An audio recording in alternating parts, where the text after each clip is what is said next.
My first day on the job was November 1st, and it so happened that the Department of Business and Economic Development brought a delegation of about 250 small to medium-sized companies from China to Maryland.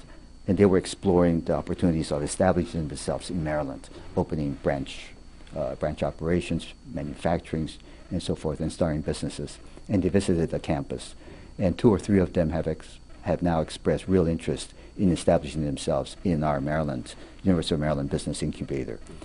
This was followed up shortly thereafter by an invitation to have lunch with the President of China in mid-January when he came to the United States. And this was a lunch hosted by Secretary of State Clinton. And that's where the seeds of my going back to China were, first planted.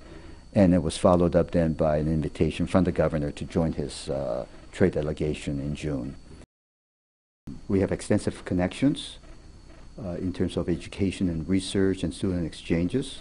I want the governor to see that, and for the governor to see how we can contribute, the University of Maryland can contribute to his economic development and trade objectives of his travel to China.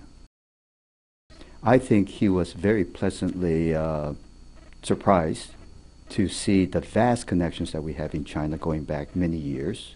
That, for example, in Jiangsu province, which is one of the largest provinces of China, with the second highest gross domestic product, that we have educated, trained some 1,500 mid-level to senior level government officials. Student exchanges in terms of sending more undergraduate and graduate students to study abroad, to do research projects there, service learning, send the Terps to have athletic competition in China, so that the University of Maryland, which is already highly regarded and is a very well recognized brand in China, will be recognized on a mass scale, not just in academic and governmental circles. Well, I've been to China a number of times since I was born there, although I left at a fairly young age. But it's different going back as the president of a major public research university in the United States as opposed to going back there as a private citizen. And consequently, of course, people in China know about my background, know the fact that I'm the president of a university that they hold in high esteem. And consequently, there was a lot of interest. China has, I think, 5 research and development parks outside of China, and the only one in the United States is at the University of Maryland.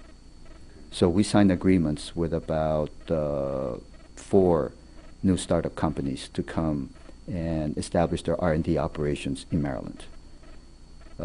In addition to the ones we already have, that makes Chinese companies the largest group of companies from abroad to be at the International Business Incubator of our university. I think all the great universities of the 21st century will be globally networked universities. The best talent in terms of faculty and staff and students are going to move across national boundaries. And located where we are, 30 minutes from the nation's capital, will necessarily be very, very attractive to scholars, students, researchers from around the world to come to College Park.